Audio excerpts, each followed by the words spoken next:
5-year financial forecast. General Manager and CEO Deborah A. Johnson, I'll recognize you to introduce these items and hand things off to your team. Thank you very much, Mr. Chair. As introduced, Deborah Johnson, and General Manager, Chief Executive Officer with RTD. Before we delve in, first I want to thank all of you. We have received a myriad of questions, inquiries that have been very well grounded in aspects of what we're doing as we go forward. We all know that there's going to be some difficult discussions and decisions to be made, and we as staff want to support you in those efforts to the best of our ability. As we move forward, we want to ensure that we ground you in where we are currently, utilizing the information that's readily available as it relates to forecasts, as it relates to what we may foresee relative to asset procurements and things of the like. It is a snapshot in time relative to what's available in the market due to supply chain, due to the limited original equipment manufacturers on the bus side of the house, and things of the like. So what you have before you is information that has been ever-changing relative to getting questions. I want to commend our CFO, Kelly Mackey, as well as her diligent team that are positioned here in the room, because they have been working diligently. We know we're not perfect. We know there's opportunities as we go forward, but I wanted to recognize the efforts that have been put forward collectively by this board, as well as by members of the leadership team, as well as the people that comprise this agency. So what Ms. Mackey has in store, she is weaving through the course of her presentation, responses to questions that have been posed by directors, addressing inquiries relative to how do we get to where we are, what are we utilizing as the foundational pieces in the forecast, and things of the like. So without further ado, I will yield the floor to CFO Kelly Mackey. Thank you. Thank you, and thank you for the opportunity to present tonight. I appreciate it. So tonight I will be going over the 2026 proposed budget, as well as touch on the 5-year financial forecast that we first presented in July. And on the agenda, first we will overview the objectives of the study session. We'll provide some supplementary information for the 2026 proposed budget, discuss capital financing, because that's come up recently with questions, and highlight a capital investment plan for 2026 through 2030. We will share insights supplementary to the prior 5-year financial forecast, and we will share some key takeaways with Q&A from directors and allow some time for discussion. And I will aim to speak at a moderate pace for the benefit of our stenographer, because I know it can be difficult when we're going over finance. All right, next. I'm not sure if the clicker is working. There we go. Okay. So throughout the presentation, you will see that staff is providing material in direct response to the director questions. The staff intends to arm you with deep insight and increase your understanding of the 2026 proposed budget and forecast. The materials include context setting, key assumptions, trend information, and prioritizations. Alignment between strategic priorities and budget allocations is essential. We will highlight some impacts to assumptions made in the July 2025 5-year financial forecast and touch on underlying assumptions. Together, we would like to evaluate the fiscal sustainability and risks, assessing reserve levels, capital funding, and long-term obligations. All right, first we will turn to the 2026 proposed budget that will provide additional context from what we presented previously for your edification. Ms. Mackey, sorry to interrupt. If you could speak just a little bit closer to the microphone. Yes. Greatly appreciate it. Thank you. All right, actually, let me switch these. The budget process is managed by Mr. Todd Nichols, Senior Manager of Budget, who's here, as well as Ms. Heidi Wagner, Senior Manager of Finance, who have both joined us this evening. And they provide information related to the budget process on RTD's intranet webpage called The Hub. It provides a calendar and details of activities for the large set of staff members involved in the budgeting process. Ms. Wagner provides additional communications via email. Mr. Lou Cripps, who is also here, provides the asset management plan that goes through a thorough prioritization process and months of reviews with departments and their leaders. Non-asset expense requests are also scored, prioritized, and ranked through an established process. The process provides for public interface as well as department review meetings and staff leadership alignment meetings. Staff does welcome increased board involvement early on in the budgeting process. So for next year, we propose a few new sessions to help increase your engagement. First, we plan to offer a budget training session in April after completion of the first quarter. Additionally, I would like to suggest a 2027 budget discussion item be added to the calendar in July of 2026 after completion of Q2. In addition, we would be happy to provide a second study session next year in September. And those were based on some comments that Director O'Keefe had made, so we're happy to add those to the presentation. And top right, I did mention which director brought up the request, so you can see how it ties to the slide that we're presenting. One thing I thought was important to call out is there's a lot of things that we would like to do and spend money on that we don't have sufficient funding for. And staff does desire to do these things, but they're just not in the budget. And so I wanted to give you a basic sense of some of these. For the 2026 proposed budget, for example, there were approximately 24 capital asset requests that we classify as expansions. Expansion is new assets that RTD currently does not have today. And with our limited funding, staff was not able to include expansion requests in the 2026 proposed budget. And below are the top 6 expansion requests that you can see, which include things like software asset management tool, transit police substation, and a backup data center. You can see in the table how these were ranked, the 2026 projected costs, and the full expected dollar amount. Next, we'll overview similarly for operating expense. We had more than 100 line items for operating expense requests that we were not able to accommodate in the budget. When we reviewed in June, we determined we were not able to fund these. Here are just 5 examples, such as additional heavy construction staff for rail operations, yard and extra board light rail operations, bus bridge operators, and design for a new bus operating facility. And one board member did suggest I mentioned that many requests we could not fund were also in communications, such as participation in some public events. Next is a view of the 2026 proposed budget, which you all have seen. I just put it in this deck so that you have a copy of it handy.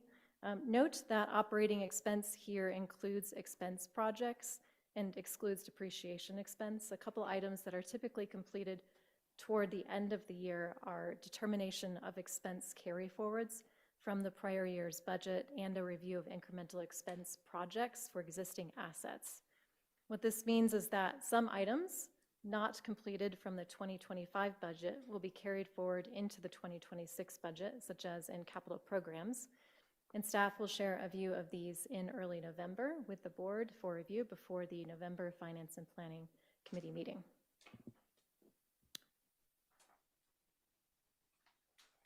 All right, next is a view that was requested by Director Larson. If you would look at the screen rather than the printout, we've made one change after the printout in the outside services line for 2025. So this view shows 2024, it is the same, there's no impact there, but 2025 is shown without the $280 million in East Colfax BRT in the grants line, as well as it's taken out of the outside services line, so you can see what the amount is there. And there's no East Colfax BRT represented yet in the proposed budget for 2026, but that will be added, as I mentioned, and we'll present that to you in early November, what that amount is once that review is complete. This next view was requested by Director Banker, and Director Banker, I will add 2019 and send that to you separately because I know you requested that as well. This is going back to 2020. So this view shows what the budget was from 2020 through proposed 2026. You have that available to you.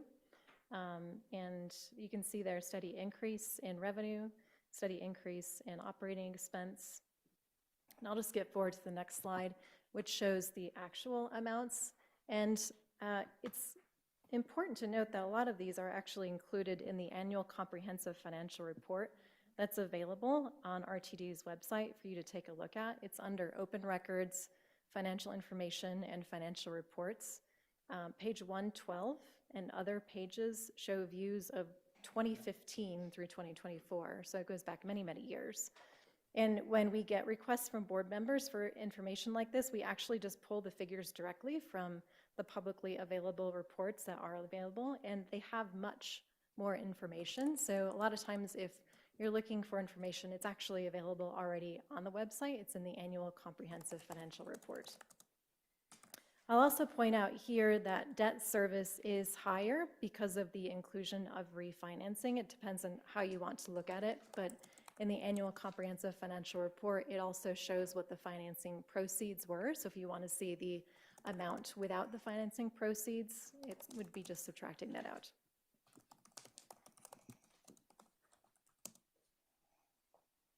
The next view is the previous slide minus the slide before that. So this is the difference between the budget and the actual. So you can see what the variance to the budget was from 2020 through 2024, which I thought was an interesting view. So nobody actually asked for this one, but I thought it would be good to point out for the group. It's kind of educational in terms of the budget methodology and what the actual results typically are. As you know, I'm less than 6 months into my role, so I'm learning these things as well still.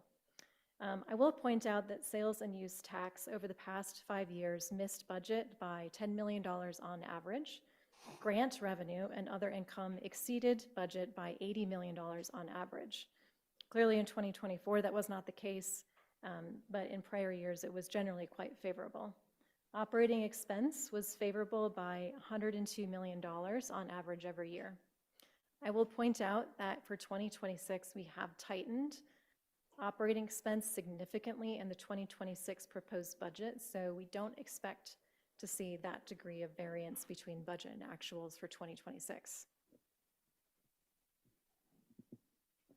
Next slide was a request from Director Nicholson. So staff provided 1,362 lines of budget detail that the board is more than welcome to review. And we have a little challenge for you. There is actually, and we knew this was in there, one $5,000 error that we left in to see if anybody can actually find it and notice what it is. So we are checking to see how closely you are looking. All right, slide 15. Let me go to the next one. This was a request by Director Nicholson. There are 3-year contracts under purchase transportation with 2 one-year options, which I believe doesn't apply to DTO, DTP, so that comment was for everything but the very bottom line. But these are the vendors, the services provided by the purchase transportation contracts, and the dollar amounts on those contracts, as well as the end date of the contract. For DTO, DTP concession agreement, we listed here at $72 million for 2026, but that end date is clearly in 2044. Next, I'll turn to capital financing. During the last board meeting, there were some questions around capital financing that made it clear to us that we should do a better job explaining to you about the credit structure and financing for RTD so that we all have a better understanding, myself included, because I am one of the newest people in this room. So for the July 2025 5-year financial forecast, we did include $539 million recommendation for financing. Again, it was not an appropriation of funds whatsoever, but it was just a projection into the future in terms of what we saw might be needed based on the large amount of capital expenditures for state of good repair that we were seeing. So this is a breakdown of what is included in that $539 million for financing that we recommend. For 40-foot buses, it included both diesel and hybrid. And one of the directors had asked for the quantities of the buses, so we put those in here. And here's the breakout of the years. In 2027, there's $187 million of the 40-foot buses, but that dollar amount does include both diesel and hybrid. In 2029 and 2030, though, that is diesel only. And when we looked at the fact sheet, it said that you can actually, for more money, procure hybrid instead. So that's why I put the plus sign on there, because if we were to choose hybrid, it would just be more expensive, for example. The 60-foot buses currently I have listed as diesel, as well as the over-the-road coaches, but I know all of these are in review, and it really does depend on availability, timing, regulations, and much more. Okay, I will just go to the next slide now. As some background as to why RTD has issued debt in the past, RTD funded transit assets that revenue alone typically cannot cover. When there were financial constraints of revenue received versus operating and capital needs, they did spread the cost of the asset across the useful life of the asset in terms of cash flow, and the ongoing capital needs typically included vehicles, equipment, and facilities, infrastructure construction, and state of good repair. The Fast Tracks project build-out in 2004 election included voter authorized debt issuance within certain parameters. This is a view of outstanding obligations that we wanted to give to you related to this conversation. On the left-hand chart, you can see that Fast Tracks bonds have an outstanding balance of $2.4 billion. The Tabor portion of the P3 service payment is $524 million, and certificates of participation is $363 million. On the right, you can see that the final payments scheduled for these are in 2044, 2045, and 2050. And then we list a view of the credit for RTD's debt. S&P, for example, has a AA+ credit rating for fast-tracked bonds and COPS, certificates of participation. And I will point out as well that these ratings have increased over the past 5 years. Congratulations. All right, question, can RTD issue debt today? This is on page 20. The Colorado Constitution, Article 10, Section 20, which is called Tabor, requires voter approval for increases in government debt, which includes RTD. In 2004, voters authorized RTD to issue Fast Tracks debt up to the following parameters that I'm listing here in the table. So there's a parameter for principal, total repayment, as well as the maximum annual payment. And for the total repayment, we have only $2.7 million in remaining authorization, and RTD has issued more than 99.9% of debt authorized by the voters during the 2004 election. Page 21 overviews Fast Tracks revenue bonds. So these were the main type of debt issued by RTD to finance Fast Tracks project construction. Fast Track revenue bonds at the time of issuance pledged the use of future sales and use tax revenue to the future scheduled repayment of principal and interest. Repayment of the debt does not require appropriation in the annual budget because investors were given a first lien on future sales and use tax revenue. It's important to realize that. The payment goes directly to them. Investors are paid before the tax revenue comes to RTD. Certificates of participation are secured by a lease of an essential asset.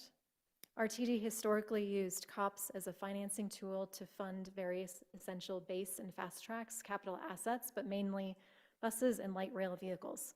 COPS can be used to finance any capital asset that is essential to RTD.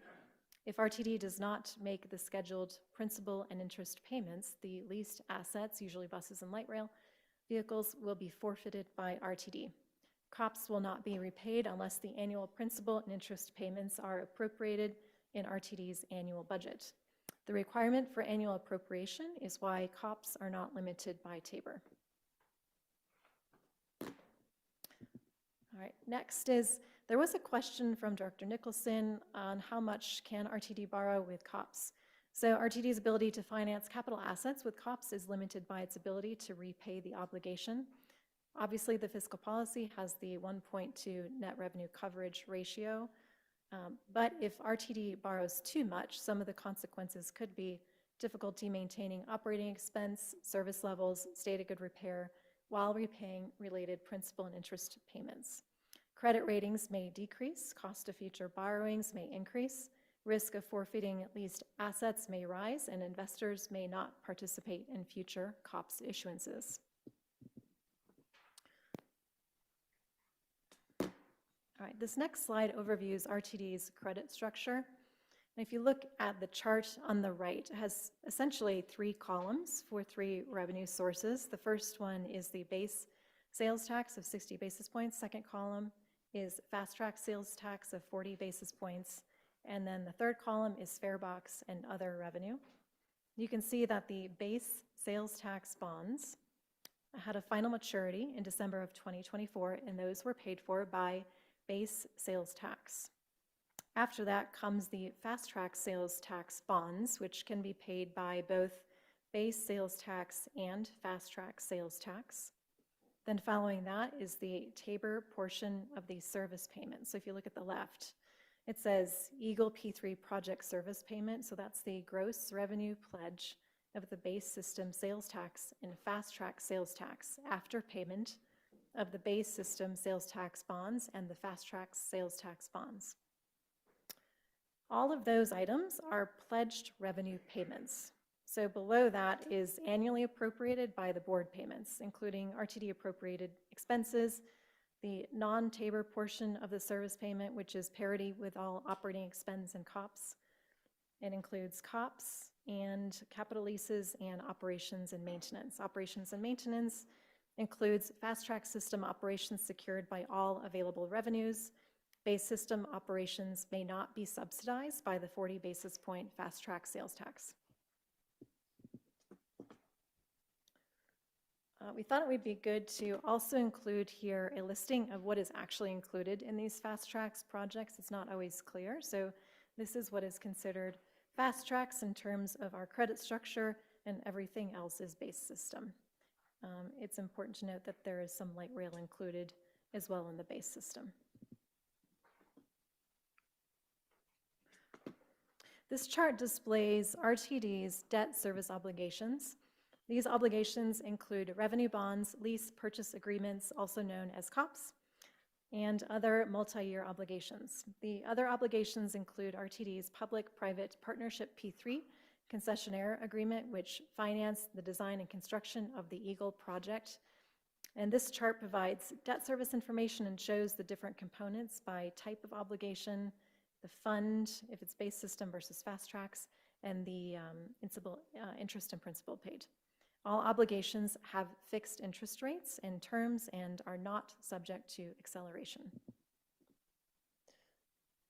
All right, this table overviews what debt payments have been over the past several years in terms of principal and interest. You can see going back to 2020.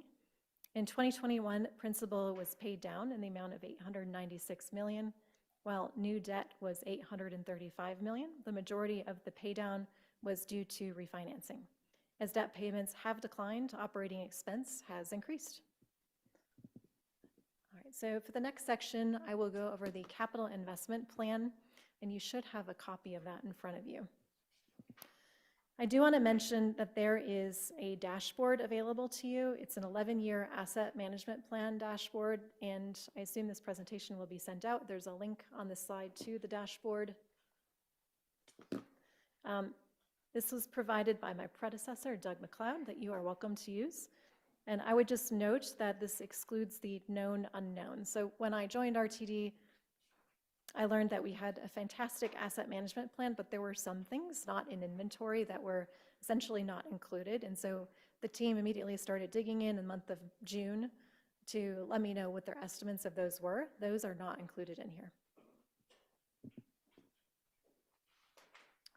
All right, Director Nicholson had also requested an example fact sheet, and so I wanted to provide one here.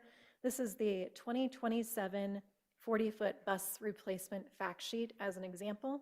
And there's several pages that go over this. I have not edited this to make it look pretty, so this is a bit in raw form so you can see how these are put together and what's included.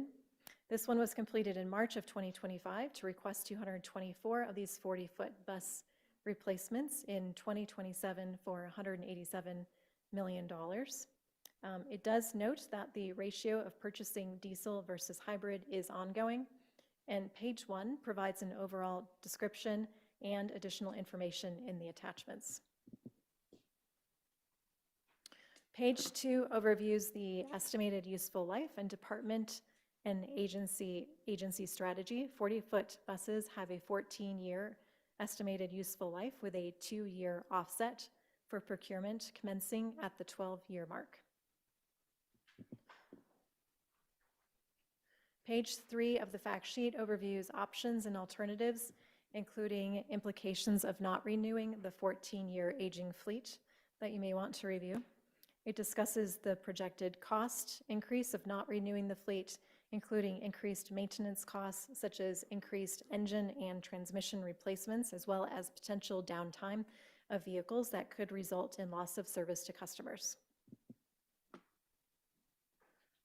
Page 4 of the fact sheet highlights financial projections, timeline and deliverability, interdependencies, contractual, legislative, Buy and Build America compliance, quality control and mobile technologies requirements.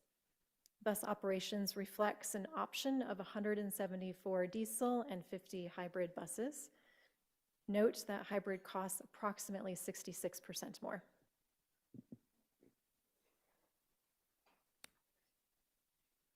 All right, here's page 5 of the fact sheet highlighting success outcomes, risk mitigation and absorption, and performance data.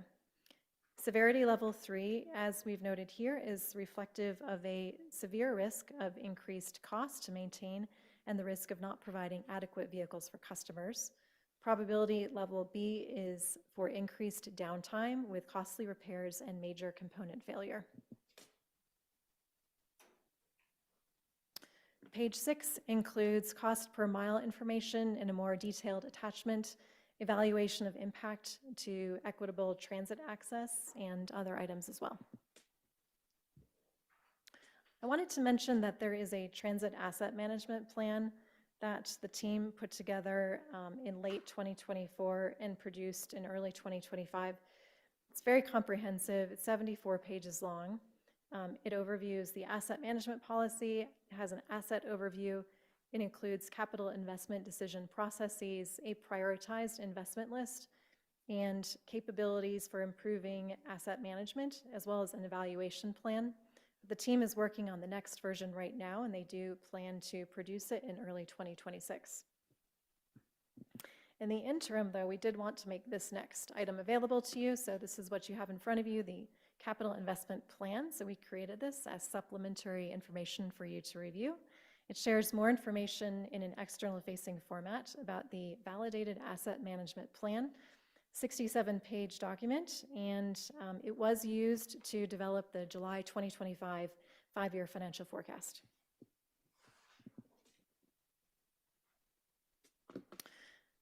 So inside this document, you will see a capital investment plan summary page.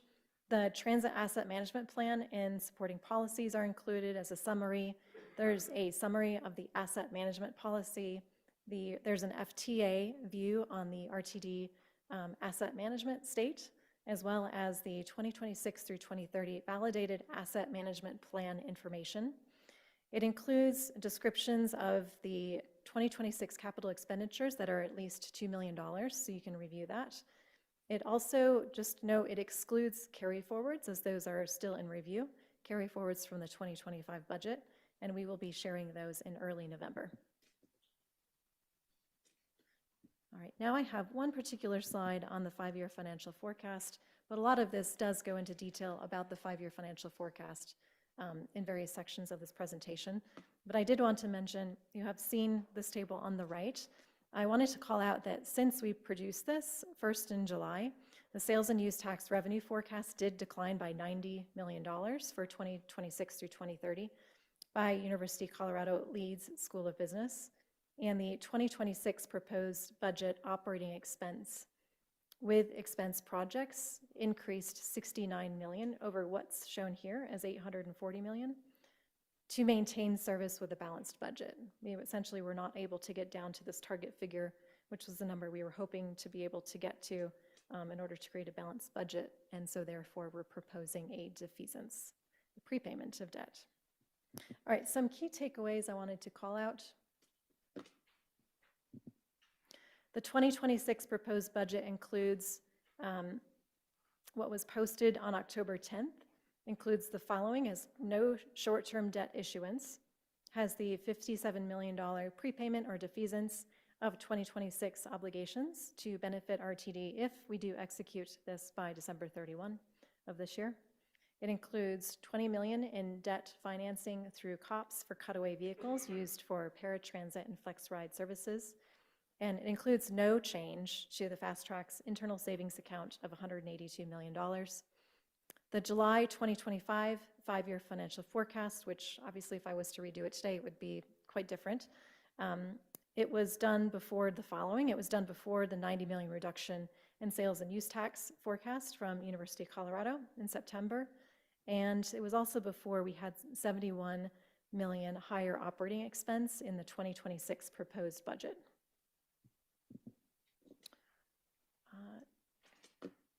So next is, how can the board partner in this effort? We wanted to articulate that we understand RTD is managing a tight 2026 proposed budget. And we know that you realize that too, but I wanted to mention that it would be great if you could partner with us on that because it's not easy managing a tight budget, right? Next is, we would love if you could help us pursue significant incremental revenue sources for 2026 and beyond. And if we can't find significant incremental revenue soon, as in the next 3 to 6 months, begin planning steps to balance the budget for 2027, because the defeasance is a one-time help to give us a balanced budget for 1 year. All right. Next, I'll go into some director Q&A specifically. I thought it would be a good use of time just to directly answer some of the questions that we have received. So you have really thought out answers from staff here. These are largely not from me, it's from staff, so thank you to all the staff members who contributed to these answers. So the first question is, what is your assumption for federal grants? Be specific, separate out the grants and the 170 million number in the budget. So the answer is that RTD is expected to receive the following grants in 2026, totaling 126 million before the impact of East Colfax BRT carry forward. For federal, there's Section 5307, Preventative Maintenance Formula Funds. The projected amount for next year is 87 million. Section 5337, State of Good Repair Formula Funds, is 29 million. Section 5339, Bus and Bus Facilities Formula Funds, is projected at $7 million. And under state, we have CDOT Faster State Funding, projected at $3 million. There's one slide next on state grants. And the question was, how much are we applying for state grants, the SB 230 grant and the retail delivery fee grant? If Dr.Cog has control of this grant, please list what we are requesting. The answer is pending requests are 9 million for 2026, 40 million for 2027 in the SB 24-230 local transit operations funds. The Notice of Funding Availability, NOFA, is issued by CTE. It stipulates that funds must be used for transit operations, not for capital projects or planning. On September 17, not September 11, we did check that. September 17, RTD staff submitted a request for 9 million in 2026 and 40 million in 2027. These amounts are estimates by CTE and could change depending on revenues collected as part of the fee. CTE leadership is currently reviewing the application. Future opportunities that are being monitored include these that we've listed here: SB 230, rail program, 18 million statewide, 20% of the program total. SB 230 competitive grant program, 9 million statewide, 10% of the program total. SB 21-260 retail delivery fee, it includes Distribution Method 1, MMOF, 30 million in the Denver region between 2030 and 2032. And Distribution Method 2, the CTE grant programs, 20 million per grant cycle. We're still in the first cycle, but staff expects it to be approximately every 2 years. SB 24-184 car rental fee, 70 million statewide. There's been no funding made available from this fee yet, but RTD is tracking this program and will explore alignment with our needs when it is made available. This next question was for prioritized capital assets in the 2026 proposed budget of $226 million. And I'll call it here, they're listed on this slide and the next, but it is required that RTD has a singular list of prioritized assets. Sharing the ranking without the context of the full working group parameters does a disservice. There's a lot more context that you're missing from the slide. In the Transit Asset Management Plan, staff describes the process by which asset investments are prioritized. The ranking is the result of that process and is relative rank order only. Additional context is that estimated useful life, EUL, and other FTA required variables, cost, risk, performance, equity, and subject matter expertise across the departments are also important variables, and these include software as an asset in the TAM plan, which is generally not capital. So you'll see a difference in numbers in various reports, and that is the reason for the difference. Here's page 2.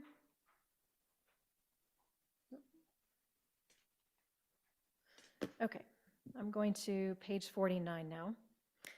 The question next is state the purpose per the board of fiscal rules for the description and use of the unrestricted reserve. So I took a look, and there are currently no funds available in the unrestricted reserve, as it is a negative balance of $131 million as of August 31, 2025, versus the prior year was a positive $45 million. Staff expects to receive federal grant funding before year end, as we typically draw these down toward the end of the year, to improve this balance. The RTD fiscal policy does not address the unrestricted reserve, as it serves as a balance of funds available for RTD financial needs within board auspices beyond 3 months of operating expense, the capital replacement fund that is currently underfunded, and the Fast Track's internal savings account. Next question we received was, in the 5-year forecast, why do we increase COPS and let capital replacement reserve increase? What is the federal grant request for purchasing vehicles in future years? So at least $428 million in capital needs is expected in 2031 based on the AMP, mostly for rail infrastructure. The 2030 ending capital replacement fund balance in the July FIFE is only $383 million, which is insufficient to cover $428 million. Financing with COPS was included in the July 2025 FIFE for state of good repair capital needs based on the AMP, and where revenue and reserve forecasts are insufficient to cover these needs through 2030. RTD uses Section 5339 Bus and Bus Facilities Formula funds to request buses. RTD cannot use these funds until at least 2027, when the spare ratio reaches 20% or below. RTD has received CDOT funding totaling $3 million and is currently using those funds to purchase 5 buses. All right, the next question is, why would we borrow funds to purchase $20 million when we have healthy capital reserves? So the answer to that is that the capital replacement fund is insufficient for 2026 and 2027 stated good repair requirements, so it is not considered healthy. Debt financing in the 2026 proposed budget is $20 million for cutaway vehicles like Paratransit and FlexRide. In 2026, staff will bring an action item to the Finance and Planning Committee to recommend approval of the 2026 COPS issuance. Reserves are insufficient to fund capital requirements over the next 5 years as well. Reserves are currently as follows, and as of August 31st of this year: $192 million in FISA, $261 million in capital replacement fund, which is insufficient through 2027. We need $568 million. $301 million in operating reserve, which is 3 months of operating expenses for emergencies. And the unrestricted reserve is currently negative $131 million, and federal funds are typically drawn down later in the year, so this should improve significantly. Next is borrowing from the FISA. So the question was, instead of borrowing from the markets, could we just borrow from FISA and make a commitment as a board to put it back next year? There's a lot of people who think that our revenue forecasts are low, and if that's the case, then we'll absolutely have the money to put the money back into the FISA. And if one director is wrong, then we can have that conversation next year. Is there any reason that that would not be preferable to taking on short-term debt? So the answer I listed here is there's actually no short-term debt in the 2026 proposed budget. The board could choose to borrow $20 million from the FISA in 2026 only for Fast Track's capital requirements instead of financing cutaway vehicles. However, we believe that is not very beneficial. It would not support requirements over the period of 2026 through 2030, and it's not recommended by staff. Over the course of the next 2 years, staff forecasts that RTD will need to borrow funds for capital requirements. And additionally, as I mentioned, unrestricted is negative $131 million. So we are essentially already currently borrowing from the other reserves.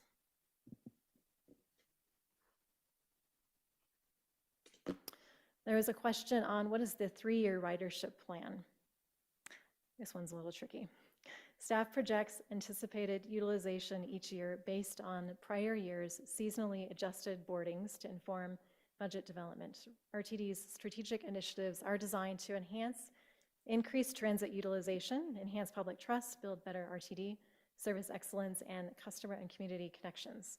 For example, one of the tactics for 2025 through 26 performance cycle revolves around the creation of journey maps for specific customer segments to create better understanding of impediments and opportunities for expanding utilization for individuals within those groups. All right, next question is what fare EcoPass parking fee increases and adjustments are in the budget?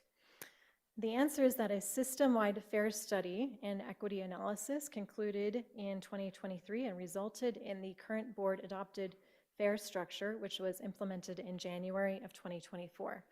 The 2026 proposed budget accounts for additional revenue from the collection of upfront fares for access on-demand customers and the amount of $4.50 for standard fare or $2.25 for discount fare, which will commence in January of 2026. EcoPass pricing will increase in 2026 following the 2-year EcoPass pricing cycle. The new prices will be based on July 2024 through June 2025 utilization, and staff incorporated a modest increase of fare revenue overall, and EcoPass revenue, access on demand, and utilization were part of that consideration. Next question is, will the partnership program be eliminated? For 2026, the only decision made so far is to limit the budget for the partnership programs to already committed projects due to the current financial constraints. All right, next question is, why is the 2026 capital plan so different from the one outlined in last year's budget for 2026? Last year, the 2026 TAM was $48 million, and now it's $226 million. That's a good question, right? That's definitely one that I asked when I started. As noted in RTD's 2024 TAM plan, the Asset Management Division, led by Lou Cripps, who is here, has been working with the asset stewards to improve the asset information maturity, which improves ability to generate accurate plans. By focusing on asset management fundamentals under the auspices of Back to Basics, the improvement in available information is reflected in the change and communicated renewal needs. So as stated in the TAM plan, this work will continue until such point as plans place an accurate budget within plus or minus 10% of actual costs in the correct year to enable delivery on RTD's mission. Last year's 2026 AMP total of $48 million reflected a narrow view of needs. Since then, staff applied the asset maturity improvement full treatment to light rail track and corrected the track inventory, inspection method, and renewal strategy. That work surfaced about $307 million over the 2026 through 2030 planning horizon, not fully visible before. Of the approximately $307 million, an estimated $128 million was for 2026. The TAM plan documents the track strategy shift, the improved inventory granularity, and the use of condition information to plan the full depth age minus renewals for safe, reliable service. I will not read the rest, but you are welcome to. There's a lot of good information in here, and big appreciation to Mr. Cripps for sharing that with us. Next question is on pass-through funds. Will there be any additional in our 2026 budget for other entities? And the answer the team provided is that there may be very small pass-through grants, but nothing close to the East Colfax BRT pass-through of $280 million, some of which will carry forward into 2026. Question on farebox replacement and why do we have to replace them in 2026? Will this be for tap to pay? The fare boxes are at the end of life and need to be replaced in order for RTD to continue accepting cash. Tap to pay will use RTD's existing fare validators that are used for scanning mobile tickets, MyRide barcodes, and MyRide cards. Next question was, why is the contract for security not going down faster? We now have 100 transit officers.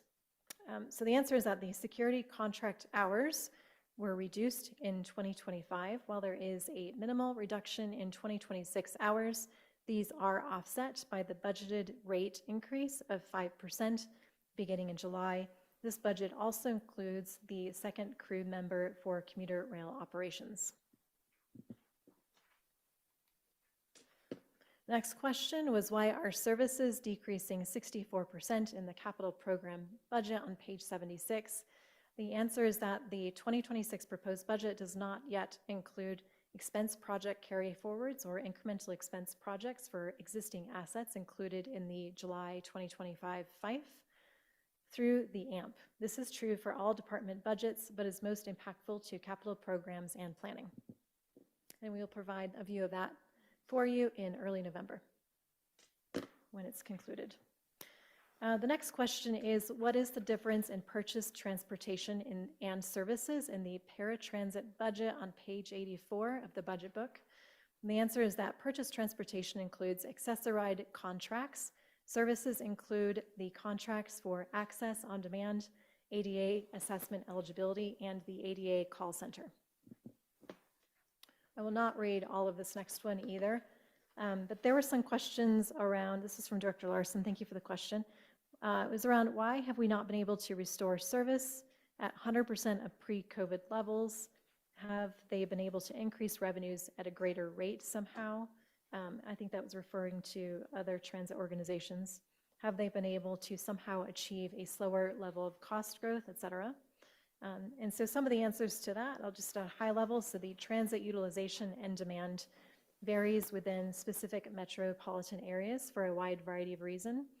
An FTA study, there's a link here which you can take a look at in the future, released in August of 2024, highlights the effects of the COVID-19 pandemic on transit ridership and accessibility. And the report concludes that extended stay-at-home orders and reduced overall travel decimated transit ridership during the peak of the pandemic and altered transit operations. In response to decreased ridership, operating shortages, and other factors, agencies reduced operating hours to provide only base levels of service for essential workers and transit-dependent riders. Some agencies tried to mitigate service cuts in neighborhoods with higher percentages of transit-dependent riders and essential workers. Nonetheless, as the primary riders during the pandemic, these populations were disproportionately impacted by cuts to service and lost access to needed transit services at a higher rate than others. Many transit agencies are realigning service based on changed travel behaviors that may never return to pre-pandemic patterns. Although ridership is slowly recovering, many agencies face ongoing fiscal challenges due to decreased fare revenues and dwindling federal relief funding. Larger agencies that have historically relied heavily on fare revenue cannot use federal grant funding for general operations, are particularly at risk of facing significant funding shortfalls in the next 3 to 5 years. I'll just skip to the last bullet point. The Denver metro region experiences a higher degree of remote work, commercial space, vacancy downtown, and micro-mobility utilization than other metropolitan areas in general, which results in less demand for public transit. The system is at a point where it requires state of good repair investments, and services have been increased over the past several years. All right, the next few slides we've actually provided to you several weeks ago in an email, so I will not read through these, but you are welcome to reference them. This is related to a letter sent by Directors Banker, Chandler, Gutchen-Ritter, Nicholson, and Pagliari. And these were the answers that we provided to those questions. All right, I think the last question I have here, and then I will conclude, is related to FISA contributions. So the question was, and it's a good one, will no money go into the FISA? So I will go through some of this because it's important to know.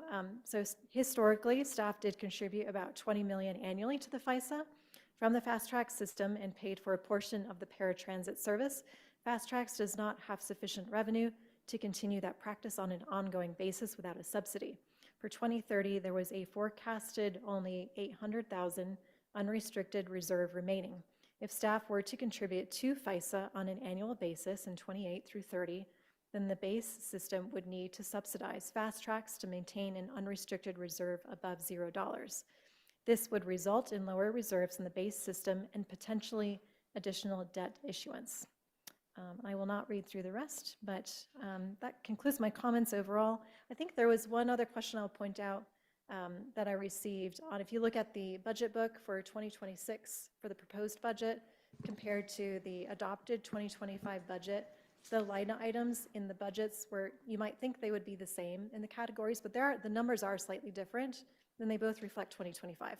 And the primary reason for that is because during the year when there are needs in the agency, we do have the ability to make budget transfers, which could shift the budget between lines, so you can see that change reflected, as well as it could be between capital and operating expense, and so that's why you might see some of those changes. But overall, thank you again for the opportunity to present. I'm looking forward to your questions, and I will turn it back to you. Thank you. Thank you very much, Ms. Mackey. Before I turn it over to questions, I just wanted to greatly thank you for the amount of time and effort that you put into this, that your staff put into this, Ms. Johnson, all of our RTD staff. I know this was a significant amount of work and time that was put into getting these reports prepared for us. So I do want to just thank you for putting all this time and effort into that. I do want to thank my fellow directors as well for bringing forward these questions. Ultimately, you are the voice of your constituents, bringing up questions of interest that you think would serve beneficial to the public. Is why we have study sessions like this, and it is to dive deeper into the budget and get a better understanding of what concerns that we might be coming from the people that put us in these seats, and that is the voters. So with that being said, I will turn it now over to any questions or comments directors might have. Director Larson, you're recognized. Thank you, Chair Bouquet. I guess I just want to kind of dig into my question a little bit more. I mean, if I was trying to explain to the taxpayers and the voters why they should raise taxes so we can fund more service, which frankly, looking at all this, seems to me to be something we probably should do. How can I explain to them why our costs are going up? I mean, I understand that the revenues are flat, and so our costs are, probably we're always going to be going up more than revenues. But are there any key cost drivers other than just labor expenses are kind of going up according to plan, and that's higher than revenue is going? So that's the gap. And also the other thing I can see is the state of good repair expenses are sort of going up faster than maybe they would if it was a new system, because it's just, maintenance is necessary for a system that's the age it is. And I just want to make sure I understand the story of just why things are getting more expensive, at least what the key factors are. That's really my question. Ms. Mackey. So one thing I'll call out is there is a fundamental difference between capital and operating expense. So with capital, you capitalize it on the balance sheet and you depreciate it over time. So I know it's accounting jargon, but it is an important difference because it does impact the financials differently. So when we think about what's been rising in terms of expense, I would lean more toward operating expense looking at that than capital because of that depreciation factor, which we normally don't even show you. It's on the ACFR. There are things that RTD has chosen to invest in that are very good investments, such as transit police. That's clearly a very good investment. Costs are rising in general, but that's one. Are there any you want to call it specifically other than that? Ms. Johnson? Yes, thank you very much, Mr. Chair, and thank you, Director Larson, for the question. Ms. Mackey did identify depreciation was incredibly important, but as we talk about operating just across the board, as you know, we're a labor-intensive organization, as we heard earlier during the Accountability Committee presentation, and 70% accounts for labor. As you think about purchase transportation, which you saw on the screen, for instance, with the concession agreement that we have with DTO DTP, and you think about the cost that we incur each year going up, that's all due to people power as well. So those are critical factors that have to be taken into consideration. When you talked about costs associated with asset renewal and data good repair, what's incredibly important at this juncture is where we are when we think about the embedded track that we are replacing with the downtown rail reconstruction, the cost of where we are with steel, and all of those different elements come into play. There's been the constant question relative to diesel versus hybrid as it relates to the 47 FTA approved buses that are currently open for solicitation. Not going to talk about that in that regard, but wanted to broach that because while I sat before this body and said that we were committed to purchasing 60-foot diesel hybrids, due to the fact that the powertrain isn't available to New Flyer, which is the only OEM, original equipment manufacturer, that was manufacturing said vehicles. Now we're pivoting, going to something else due to the fact that those elements aren't available. So there's quite a few nuanced aspects that have to be taken into consideration relative to the costs that we have incurred by virtue of where we are, sales tax, tariffs, supply chain, just availability of product moving forward, and relative to where we are and with the processes to which we have to adhere being regulatory standards with Buy and Build America by virtue of the certificates and assurances we sign on behalf of the Federal Transit Administration to be recipients of those federal dollars. Thank you. For the sake of the record, I would like to note that Director Guzman did join us at 5:28 p.m. earlier in the evening. First Vice Chair O'Keefe. 5:01 online. Excuse me, 5:01 online, 5:28 in person. Thank you for the correction, Director. First Vice Chair O'Keefe. Thank you, Mr. Chair. Thank you for the work that's gone into this. And I'm prefacing that because there's always a but or a however when someone says that, right? It feels like our house is on fire and we're turning down the thermostat because it's too hot. We are headed in 2030 to an unsustainable organization, and I think we need to assume no more money's coming. That has to be our base hypothesis, that no more money's coming. And so this budget feels like we're deferring action to future years or future people.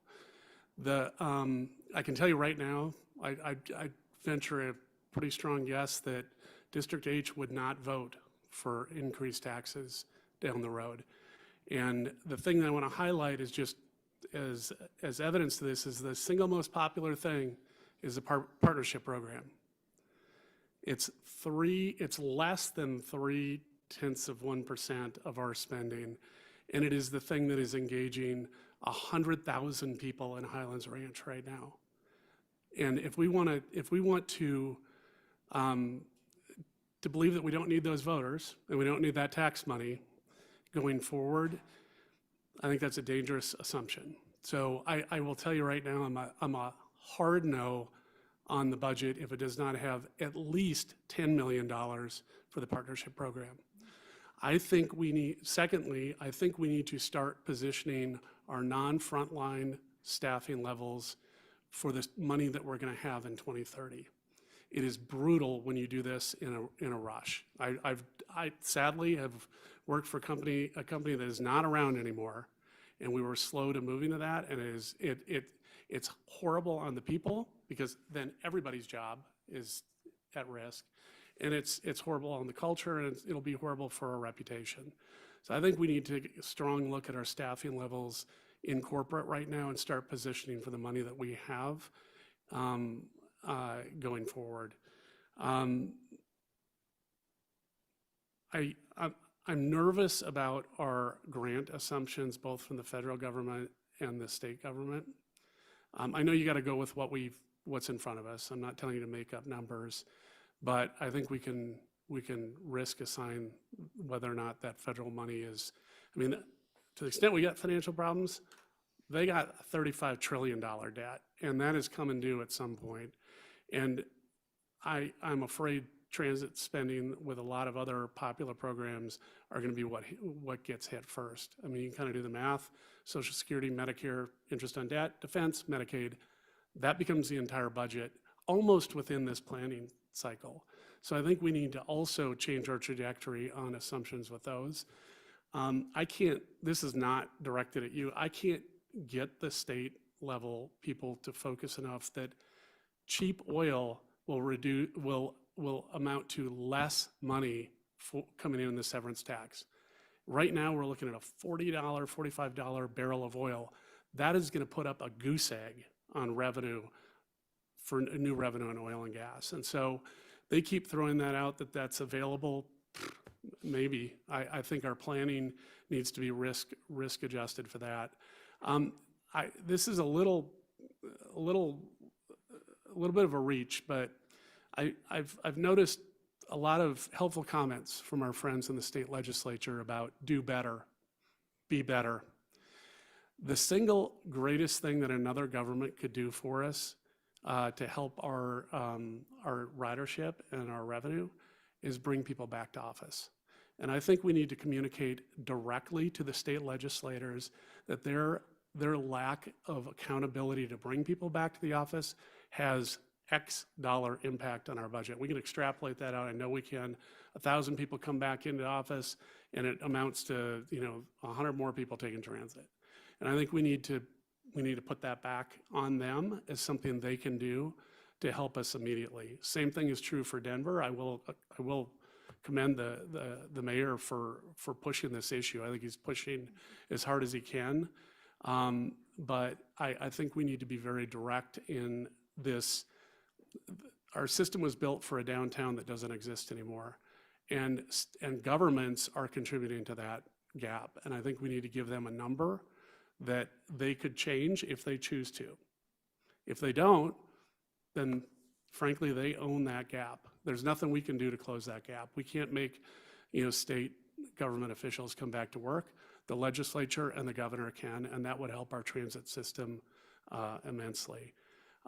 So I will continue to work with you, but I think we need to look at our spending trajectory right now and right size our spending on overhead functions now and over the next 5 years with an assumption that we aren't getting more money. If we do, great. That'd be a nice change of pace. But I can tell you right now, I don't think that's going to happen. And certainly, I can speak with some expertise on my district. It for darn sure wouldn't happen in District H. And so I think we need to take a harder look at our overhead spending, and we need to drive more money to our frontline workers, our the police force, security. I would not cut police and security as a first. That's what is bringing people back into the system right now. If that goes away, we're going to have the opposite. I think, spending on on bringing in more bus drivers, train drivers, great. Our overhead spending, and that includes the board office, needs to be right sized to where I think we're going to be in 2030. And so those are my thoughts. Thank you very much, First Vice Chair. Staff, any comments? Mr. Chair, if I may. Ms. Johnson. Thank you very much, Vice Chair O'Keefe, for those comments. Just for the board's edification, CFO Mackey, myself, as well as CPO Pileggi, we have started that exercise relative to looking at critical positions. We have a standing weekly meeting as we're creating a process whereby any type of, all of us are essential But I mean, outside of our core business, we all support it as we move forward, looking at those relative to other critical aspects.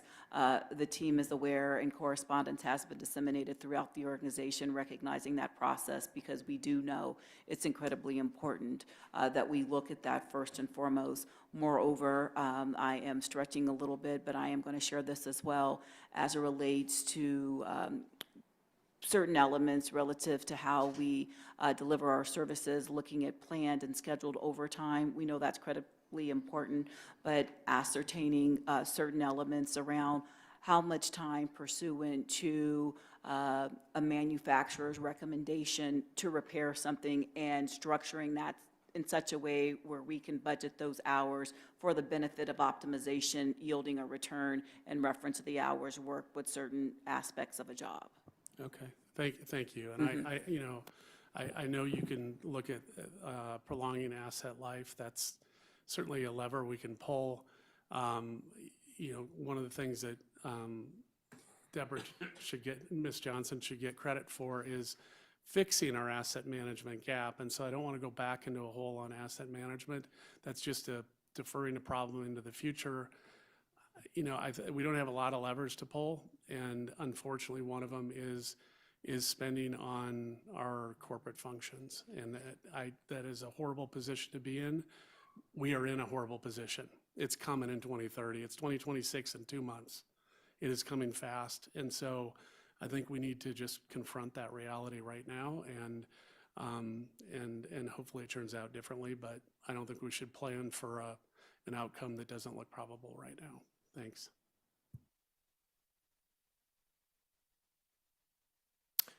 Treasurer Banker. Yes, I sensed you were hesitant to call on me. Just doing a lot of processing. Yeah. First of all, Kelly and team, thank you for all the work you put into this. I truly understand how intense this time of year is when you're putting together a budget. And I appreciate all the work that you all have put in. And I will take several days to take a look at your capital asset plan, because I've not seen that before. A couple of things. The most important thing, so after the Finance Committee meeting, there were a lot of issues that came up that, of course, concerned me. And clearly the biggest one is we have $0 for new service, to put new service on the street for next year. So that clearly is going to keep ridership numbers where they are, or perhaps they'll even go down some more. But then I started to keep reading through the budget umpteen times. And so I have a new emergency that has kept me up, truly trying to get to sleep at night. First of all, to go to Director Larson's question about why are we in this position right now? Okay, I looked at it a little bit differently, and here's my answer to that. I would say that over the past 4 years, we have reduced fares. We have eliminated fares for youth from 1 to 19. We've added the Live fare for half price. And then my understanding is we reduced all fares that began in 2024. This was before my time on the board. So fare revenue plummeted. Probably I'll have to look at your new numbers now that I've got some actual numbers. But it's probably, I'm guessing, what, $50 million maybe? I'll look at the numbers and compare it. So we've reduced our revenue. On the expenditure side, we did create a brand new transit police program where we have hired 100 officers and we have over 100 support staff that support them. And that now costs us $27 million. And in addition, we pay another $27 million for contracted services. Then, of course, we did create the Access on Demand program, and I see different numbers. I thought the number that we were talking about previously was it was going to be $15 million. I see some different numbers now in the budget book. I'm not saying that these were not good things to do. They were good things to do. But what that did is it has dug a hole for us. A big hole. And so I'm guessing we've at least over the past 4 years through on the revenue side and on the expenditure side, we probably have given away or lost or reduced, whatever word you want to use, at least $100 million.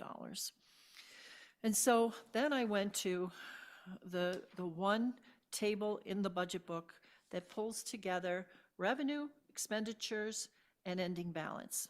And I was amazed that there's only really one table that's on page 60.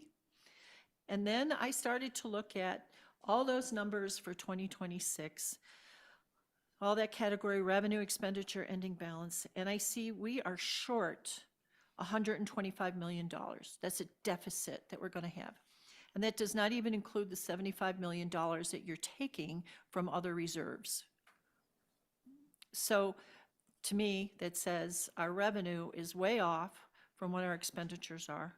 And in addition, I want to see some new revenue, new service put on the street next year. And I actually would also like to be able to see that we give some sort of COLA increase to our non-union employees. I understand that's sort of a minimal cost. Estimate is about $4 million. So there are a lot of things in here that disturb me. And I know we'll have more discussions on the budget. We'll talk more in the Finance Committee. But the bottom line is, it's not 2030, it's 2026. And if we can start to fix 2026, 2030 will take care of itself.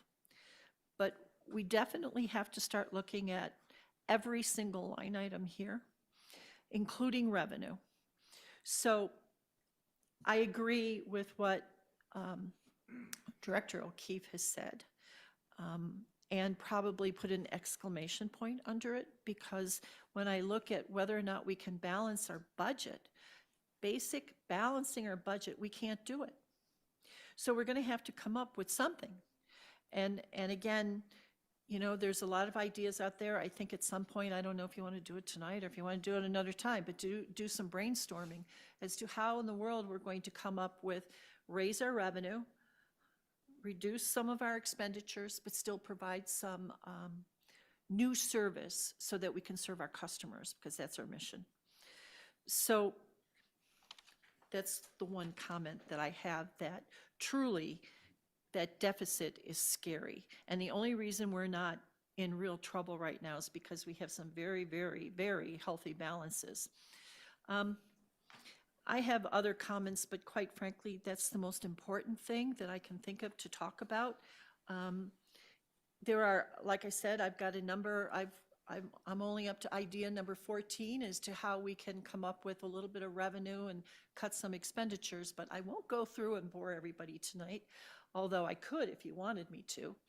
But it seems like, you know, maybe we could all at some point come together and try to figure out how we're going to balance this budget and provide more service for our customers. So with that, I guess I'll leave it at that, since most of my questions were answered by our CFO, and I appreciate that. But we've got a lot of work ahead of us. Thank you very much, Treasurer. Secretary Nicholson. Thank you very much, Mr. Chair. I want to just start by saying how much I appreciate the work that CFO Mackey has done on this, given, you know, starting relatively recently. I've been extremely impressed with the amount of information that we've been able to get. Contrary perhaps to what was said at the legislature earlier this year, I feel like the agency has been working really hard to provide us with as detailed information as we're willing to ask for, and I really appreciate that. I have a couple of comments and then a question that sort of begs into what Director O'Keefe and Director Banker said. First off, I will just say that I agree with 98% of everything that was said by both of them. I think they're absolutely on point about the long-term consequences that we are only starting to deal with in this budget. I think in a lot of ways, what we're looking at avoids making hard choices and gives us the time to make those hard choices next year. And I think part of that is, it crept up on us a little bit, how big the shortfall was going to be, but also, it can take board members and the public and agencies a while to really wrap our heads around and get comfortable with the significant trade-offs that can be necessary when, there is a meaningful funding shortfall. The questions I want to talk about are less in the budget and more in the 5-year forecast and the long-term forecast, which sort of bake into a little bit of what Director O'Keefe was getting to. Because as much as we have shortfalls now, and as much as we're aiming toward maybe more meaningful structural deficits toward the end of the decade, the 2030s look bleak, and I personally do not see how it could be even possible, given the forecast that we've seen, for us to maintain anywhere close to the level of service that we're running right now without a significant infusion of revenue. We can and we should try to cut the budget. We can and we should try to find incremental sources of additional revenue. But even with those things, this is going to be a bit of a not a put upon, but like CFO Mackey or GMCO Johnson, is it a fair assessment that given RTD's existing opportunities for revenue, that our books simply will not balance without a significant increase in funding from either the voters at the ballot or the legislature in the 2030s? Ms. Mackey. That is correct. Okay, it's a simple. If that is the case, and I think most people in the room agree that it is, my perspective on what the budget needs to look like now and where we should be heading is to try and run the type of service that we can sell to the public as being a good reason to support the continued existence of this agency in the manner that they have grown accustomed to it. And so the cuts that we make and the choices that we make, we should be asking ourselves the simple question of, how will the broad public look at us if we make these cuts? Will they respect us for it? And that's not just Democrats, that's independents, that's Republicans. Are they going to say we're being good stewards of taxpayer money, or that we're being profligate? And so, there's no good answers with the levers we can pull here. And I'm not sure I have a strong opinion about what should be pulled back in order to address the concerns that we're talking about. But I just think if we are making cuts, choices, changes that are not with an eye toward we need to persuade the public, the legislature, to give us a gigantic pile of cash in a couple of years, then we are missing the reality that if we don't, we will cut 30–40% of our service in order to be able to pay our bills in the 2030s. Thank you. Thank you. Directors, any further comments or questions? Director Larson. Just to kind of follow on what Director Nicholson said, I mean, to me, the crisis is, I mean, we've postponed it 1 year. If we don't find revenue for the 2027 budget, we're gonna, I mean, in some way, shape, or form, something will suffer. I mean, maybe we can find a way to do it without service cuts. I don't know, but I don't believe that we have a lot of people sitting around at our headquarters who aren't doing something of value, and I think there's going to be limits to what we can do there, and ultimately everything we do that reduces the value of the service just makes it look, the experience for our customers worse, and makes it less likely that we will, in the future, get to a sort of level of service and level of quality of service that would would incline people to vote for giving us more money. And so, to me, that unfortunately, I don't know that we can wait. I mean, the fact is, some things, things have been improving, not ridership, notably, unfortunately, but we have made improvements to reliability. We have taken steps to do maintenance that kind of was deferred, and that should help us improve reliability going forward. We have made improvements to safety, and if we don't start very soon to sort of give the voters the opportunity to decide whether they want to keep and hopefully expand the service that we have, or if they want to go into a situation where there's cuts, I think we're going to go into kind of we have the potential of going into a spiral where nobody likes us because we keep cutting service or keep not doing things that ought to be done, and so they don't want us to give us any money. And then that's just kind of, to me, ultimately the story of Denver losing public transportation, flat out in the not very long run. So that's my comment. Thank you, Director. Director Pagliari? Thank you, Chair.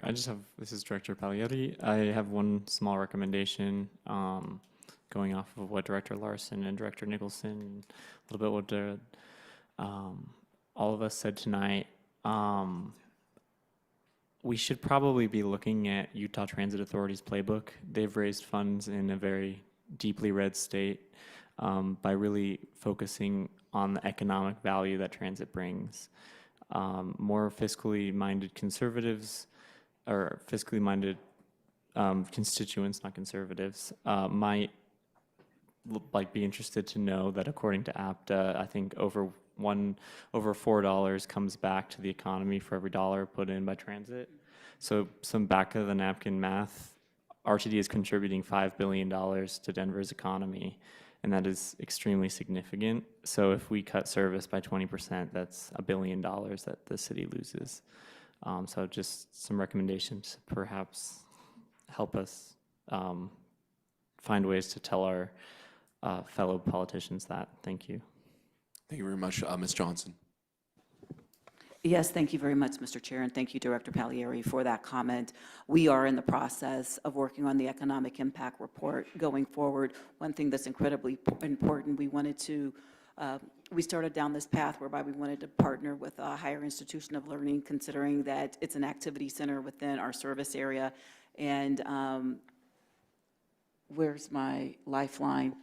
Mr. Soroy, we have that on the street.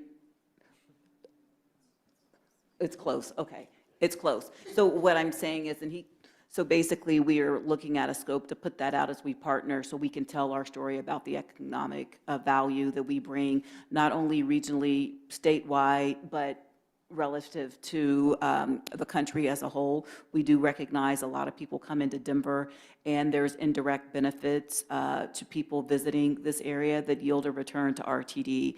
And so I don't want to misspeak, but we should have that, I would say, no later than the first quarter of 2026.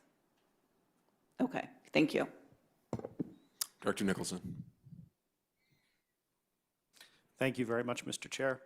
I have a few questions about cost centers specifically. The first one is the cutaway vehicles. What would happen if we waited a year and did that in 2027? Are they in such a bad shape right now that we would be unable to run the service or run it safely if we purchased the vehicles now? Now, I recognize that's not an operating expense because we're borrowing for it, but I just wanted to understand, why not defer that a year? Ms. Johnson? Thank you very much, Mr. Chair. Thank you, Secretary Nicholson. I believe you broached this question with us previously, and I will reiterate my response. As it relates to cutaway vehicles, those vehicles are used for a smaller service delivery options, usually 1 or 2 people as we move forward, with the exception of FlexRide. Considering that those are not manufactured vehicles for the purpose of transporting, I would say, people with disabilities, there's a lot of complications as it relates to literally cutting away the vehicle, revamping it, and oftentimes, through the usage, problems with the chassis and the suspension system going forward.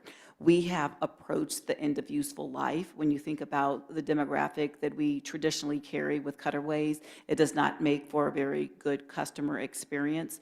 I can recall we looked at a fleet replacement plan probably about 2 years ago as related to those paratransit vehicles. So we've already waited some time in and of itself, and I wouldn't recommend that as we go forward, considering the discussions that have ensued relative to Access-a-Ride and the public's perception about the inequities with the service delivery as we go forward.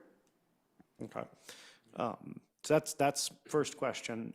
Second question is, you know, I think we've all sort of decided we really do not want to see service cuts, and in fact, we'd like to see service increases. We do have a number of services that we run that are very, very expensive on a per rider basis. We have fixed route buses that we run that are, but even more than that, services like FlexRide that I thought it was only about $9 million in the budget, but I remember seeing on the screen here, just to correct me if I'm wrong, CFO Mackey, it's $28 million. Is that correct? You know, I don't know off the top of my head, but perhaps one of my staff members can come up here and verify if they do know. Their takers will follow up with you. Yeah, nope. Ms. Johnson?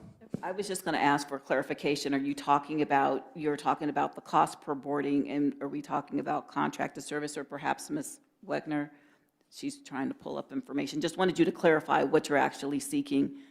There was a slide I think when it listed the contracts on earlier in the presentation. About the purchase transportation? Exactly, and it listed FlexRide, and I believe it said $28 million. That was my. Right, so that is in reference to purchase transportation relative to the service providers delivering that service. 24 million, $24 million, and that's for 2026, or that's for over the entire life of the contract? I believe it's for 2026, since this is the 2026 budget, but I'll yield the floor to Ms. Slide Wigner. 15 that I'm looking at, and maybe that's not the right one. Oh, thank you. So these are 3-year contracts with 2 one-year options. So yes, I'd have to. Oh, Ms. Vallejos? Oh, Aaron, Yes. Lifeline, Ms. Vallejos, hey, there you go, thank Hi, you. everyone. Yes, Director Nicholson, the $24 million that you're referencing is the not to exceed amount for the full life of the contract. The budget for this year, excuse me, for services is approximately just under $9.4 million. Okay. That's. Oh, and actually, I stand corrected. That was the original budget amount, but we have adjusted that. It's going to be about, $8.5 million. Okay, so there was a cut of some amount to that service. I guess my question is, to what degree is the agency looking at, as much as, again, we're trying to adjust spending, to what degree is the agency looking at optimization of our existing spending to try and increase ridership by moving funds from low-performing services to services that are higher performing? Thank you very much, Thank you, Mr. Chair. Thank you, Secretary Nicholson. The reason I'm smiling is that we have had conversations relative to look at service monitoring reports because, and I believe you and I have engaged on this topic. In a perfect world, that's what should be happening as we come forward. And willing to engage, don't get me wrong, just by virtue, and Director Larson and I have had this conversation, just by virtue of the discussions and the way we have districts here, holistically, we feed into a greater network. If that is the board's desire, staff is willing to engage in those conversations, because to the point that you raised, cost per boardings on some routes, basically the juice isn't worth the squeeze, simply put. And that came up just today during the accountability committee, and you guys have heard me with this simple example before, is we talk about if it's $100 to put out service on a route and you get 50 boardings per hour, that's $2 per boarding versus one person boarding, which is $100. So I believe it is incumbent upon us to have those discussions, and staff is willing to do that. However, I would say that we have to take a concerted approach as we go forward. When we look at our comprehensive operational assessment, and we're looking at different routes, be they community routes, be they more regional routes or things of the like. Some are just sliced differently by virtue of the way the district is comprised. So when you think about the cost you're expending in reference to vehicle miles traveled and what that may mean per revenue mile, we have to ensure that we're not comparing an over-the-road coach service to that of a localized route.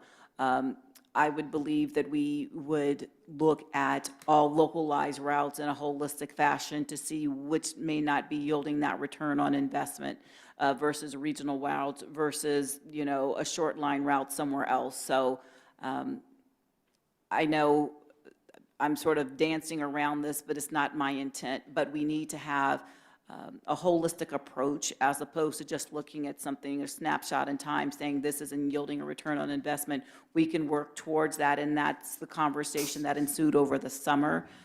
Director Harwick may recall, as we put forward that this is what we intend to do, leveraging the COA, so we have an understanding from where we're coming and how we move forward. Does that help you? It does. Okay. I have another. This is an uncomfortable question. In some ways, it's an uncomfortable question for me to be asking, but I feel like it's something we've addressed but not really talked about, or it's been touched on but not really talked about. Our non-union staff are going to be receiving no cost of living increase this year, but rather a one-time payment. Our represented staff are going to be receiving, if I have it right in my head, a 6.5% raise this year, a 5.5% raise the following year, and I think a 5% raise in 2027. Can you speak a little bit to the labor dynamics that led to such a significant difference between those two numbers? Because it is kind of a noteworthy thing, and sort of how we ended up there. So I was hoping you could, which is not, I'm not saying you did anything wrong, to be clear. I'm not making a judgment there. I just wanted to ask sort of what your, yeah, you understand the question. Ms. Johnson. Thank you very much, Mr. Chair. It is a difficult topic, and I will address it because that's what you have to do as a leader. Keeping in mind, there are a myriad of things that have happened here at this organization. We want to ensure that we are market competitive. There was a compensation analysis that was done relative to bringing non-represented staffs up to a competitive range. And in doing so, there were modifications that were made over the course of the past couple of years. More to the point, as we talk about where we are with our represented employees, keeping in mind that those wages for those representative classes weren't at market, and hence when we did labor negotiations, the contract prior that went back to 2021, 2022, when we did the retroactive, we had to bring those wages up to where they needed to be. So in 1 year, there was 16% increase. So they would be at market. We utilize different national benchmarks, one in particular being the John Dash report for us transit nerds. That has been something that's been in existence where they look at operator and mechanic wages. And over the course of decades, it's been in existence. We have had the opportunity to be competitive as it relates to where we currently sit. On the flip side, as it relates to non-represented employees, we did the same relative to being within market. And where we currently rest right now, non-represented employees did receive a lump sum payment for 2025. And as we look at where we are in 2026, there would not be an increase as relates to the collective bargaining agreement that we have with Amalgamated Transit Union Local 1001 and also Fraternal Order Police Lodge 72, contractual agreements in which we have whereby there will be wage adjustments going forward because we're obligated in the sense of entering into those collective bargaining agreements. And so there are certain aspects where we were balancing, i.e. relative to pension payments. That's why we want to keep them at a certain level. I have made it clear to the team and in my communique to employees, we do not want to balance our budget on the backs of non-representative employees. And the commitment has been we want to keep them gainfully employed. More to the point, as we talk about some of the other programs that we have, the professional development programs, for instance, a lot of individuals have been able to leverage that to get training, get college degrees, graduate degrees, and things of the like, and we believe that's incredibly important as we move forward. Don't have a perfect answer, would love to make some adjustments, but it's the trade-off as we go forward. And Ms. Pileggi is in the audience, and I would yield the floor to her to color the response with additional information. Thank you. Charlene Pileggi, Chief People Officer. Sorry. The only thing that I would add is that the compensation structure for the non-represented employees, as GM and CEO Johnson indicated, we did go through a market study. We brought those employees up to a market rate. One component of that is that every 3 years we would do another market assessment so that we could stay competitive. That assessment will be completed in should be a Q1 of 2026. We're just engaging in a contract with that external third party. So I appreciate that the budget doesn't include a COLA of 2%, nor does it include a market adjustment, nor does it include merit pay.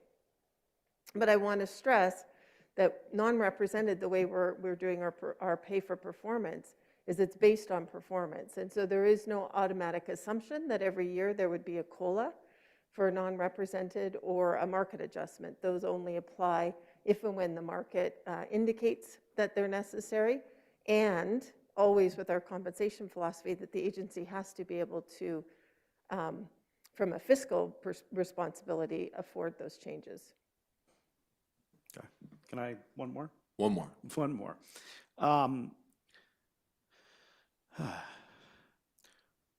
Sorry, it took me a second to get my thoughts together.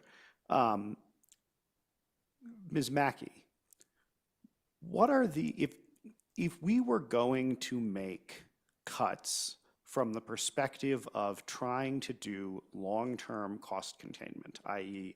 not just maybe what's easy to cut today, but cutting the things that we expect to become dramatically more expensive over the next 3, 4, 5 years, you know, downsize the cancer more than the benign whatever. What are the areas of the budget that are the most likely to become a larger section of the budget, to grow in proportion over the next few years? Ms. Mackey. If I may, I might answer that a different way. And what would I look at cutting first? Would be easier for me to answer that versus what would grow. You know, you mentioned FlexRide. That is one thing that came to my mind early on. We had conversations about that because it is expensive.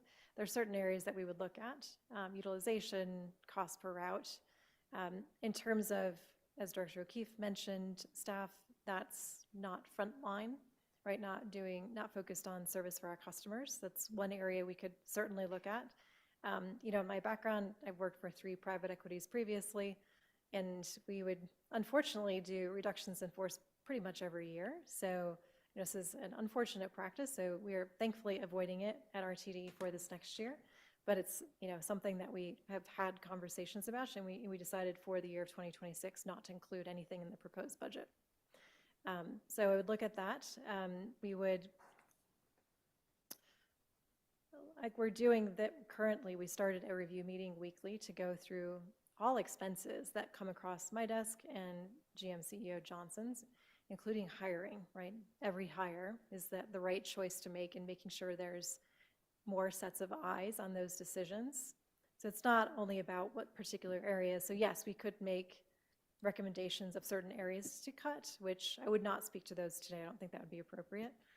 But I think also looking at each purchase decision that is significant, or each hiring decision, I think that's a really good way to reduce expenses as well. Excellent. All right. Directors, any further? Oh, yes, Director Banker. One more of a comment than anything else, unless folks want to chime in. We really did not discuss the budget tonight. I mean, we had a very high level overview. So, board, directors, soon, hopefully in the next couple of weeks, we are going to have to talk about the 5-year financial forecast, whether or not we want to adopt it. I think a number of us have got some serious reservations about it. We're going to have a discussion about the $539 million of bonding for diesel vehicles, and other discussions about the reserves and structural deficit, including the defeasance proposal. So I'm not quite sure when you all want to schedule that, but we did not talk about those issues tonight, which are very important if we're going to be passing this budget that's before us. So, food for thought. Director Guzman. So, trying to wrap my head around a lot of things that are going on here. One, thank you to the team for preparing all of this information. I appreciate you answering questions in detail. Yes, we have a lot of work to do together. You and I lead the Finance and Planning Committee, Director Banker, and we need to cooperate, collaborate, and communicate much better to get this done before the end of the year. Potential outcome if we don't do that, directors, is that we will be running 2026 on an 80% scale of what we authorized for this year last year. Let that sink in. You're worried about what we're cutting now. Try not to get this done and make a move, and you will find out what that looks like at an 80% of our budget for this year, regardless of what we see, whether we agree or disagree on what sales and use tax, will be next year. We won't even be looking at that kind of number.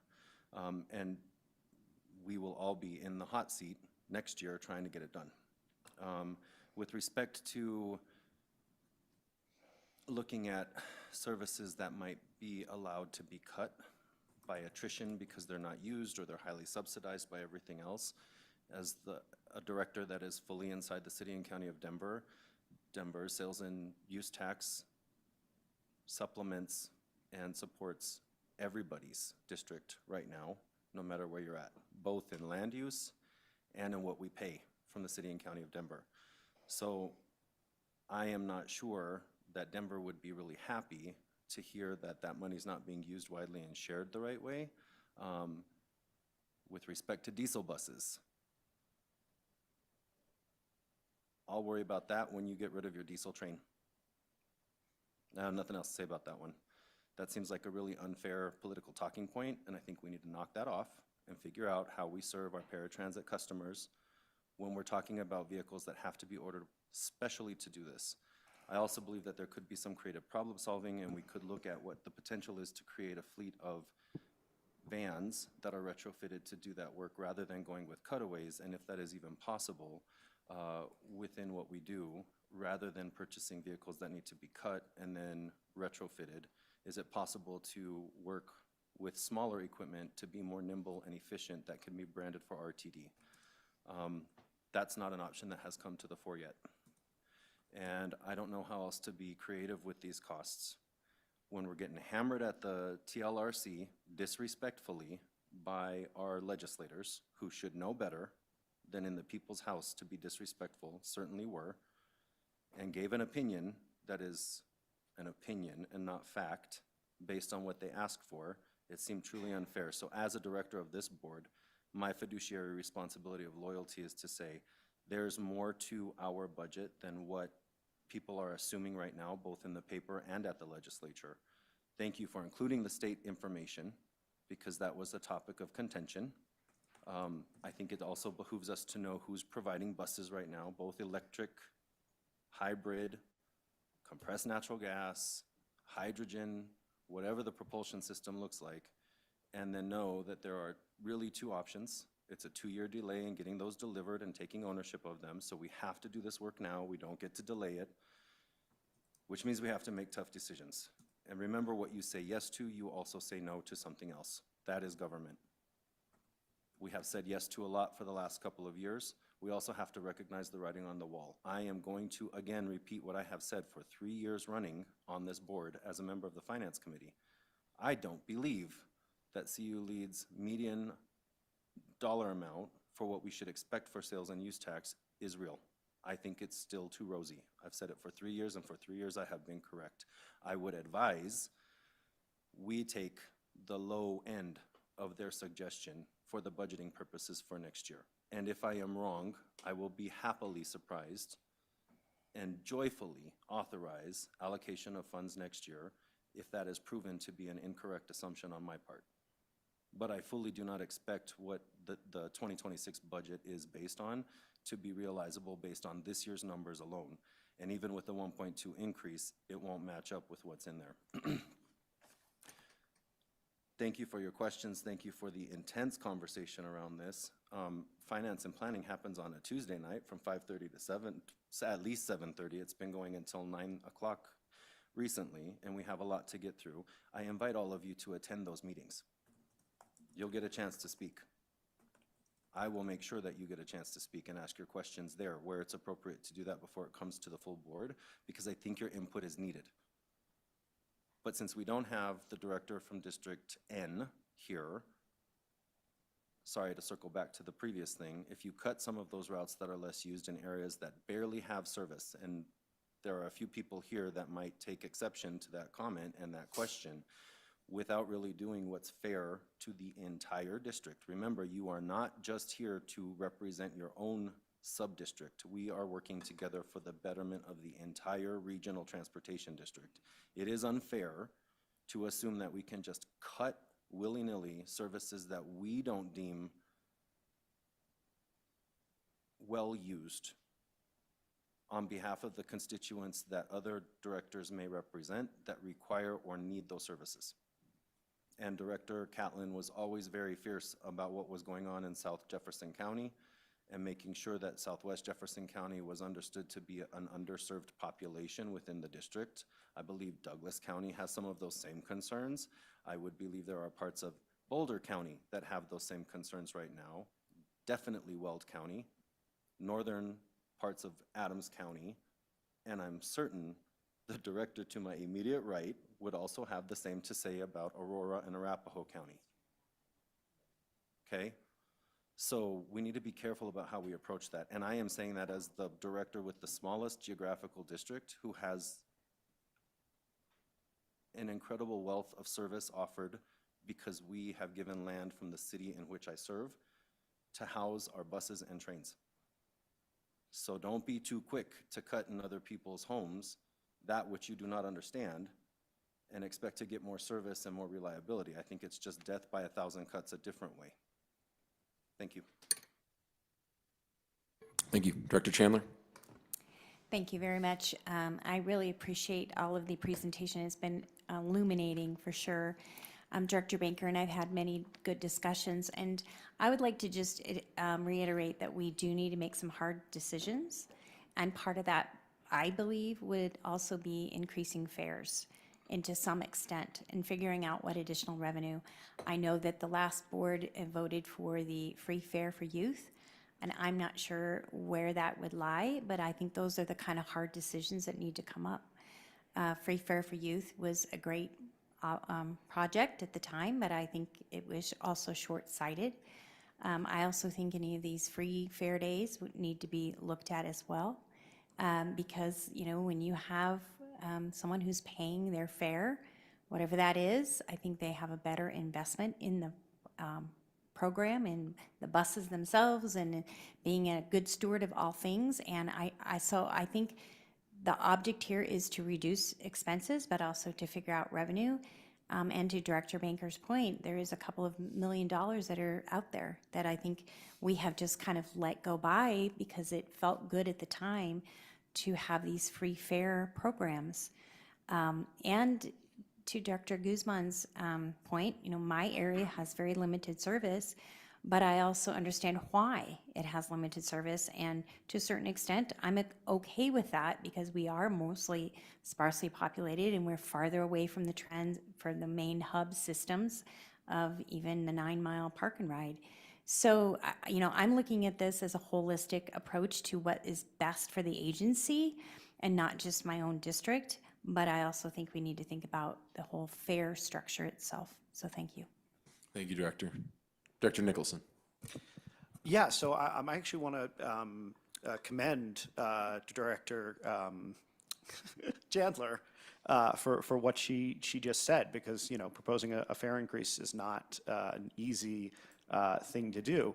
I represent a district that has a ton of service because we have a lot of density and we have a lot of people who, as a result of that, use transit. But it's also one of the wealthiest districts in the metro area, and they can afford to pay more.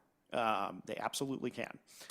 Some people can't, and we should make sure that there are fares available for people who are low income, genuinely low income, to be able to, ensure that they can do it. But the vast majority of individuals who ride transit can afford $88, $100, $120 if they're using the system on a regular basis. I think that there's less price sensitivity. Once we start letting people pay with a tap, I think there's a lot less price sensitivity between $2.75, $3, $3.50, and for most folks that won't be as big of a shock, I think, as it maybe has been in the past. There is a very real need, I think, when we're talking about changing, cutting service, all of these things, and in the ways we address budgeting, to be content neutral. And what I mean by that is I don't necessarily want to be the guy going through the capital projects and saying, we need to cut this but not this, or this but not this. I think we should trust our staff. I agree, actually, with the proposal that Director Banker has put forward to say we should cut 10% we should defer 10% of capital spending and put it toward either staff or any number of other, key, service increases. I think there's a very good argument to invest in something that aligns with our priorities as a board, and just take the hit on having to defer certain things.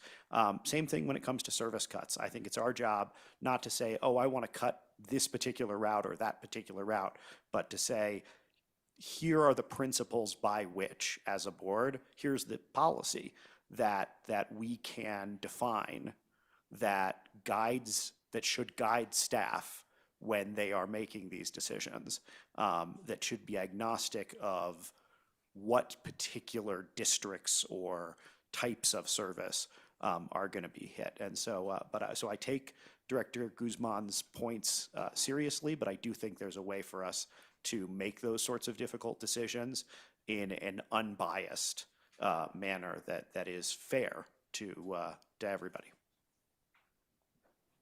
Ms. Mackey. Just one important clarification. So if you think, as an example, of a $100 million capital expenditure that has a life of 10 years, right? You would capitalize $100 million and expense $10 million a year. So if you defer $100 million, you're only getting a benefit in the year of $10 million. It's not really helping operating expense as much as you might think. I would just keep that in mind. I think that was my biggest point. Thank you. Thank you. Mr. Kroll, did you have a comment? I'm sorry. Or I'll Director defer to Guzman? Director Guzman. Yeah. Apologies. 90% of this year's budget, not 80%. I misspoke. 98? 90. 90%.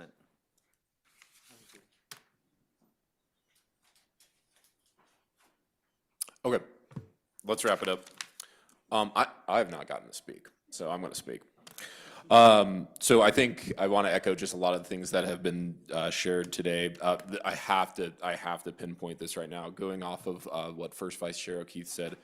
The lack of funding for the partnership program, it is very, very popular down in Douglas County and in these outer rim areas. It is very popular, and I'm not saying, so for 5 years I've been serving on this board, and I keep hearing return on investment, and $10 million,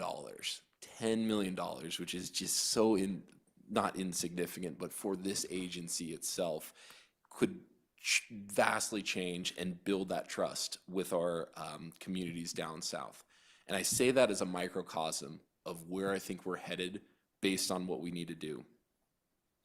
We have to have the conversation about shrinking overall, but having service that is very, very reliable, service that is very safe, very clean, 15-minute service that would be recommended by all our customers to any future potential customers, and potentially service that's going to be more expensive and have higher fares.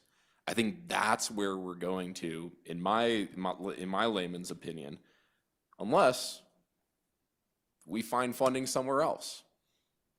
And it's always interesting to hear from the critics from outside to be constantly attacking and taking away or not giving the option of more funding and saying, why aren't you doing better?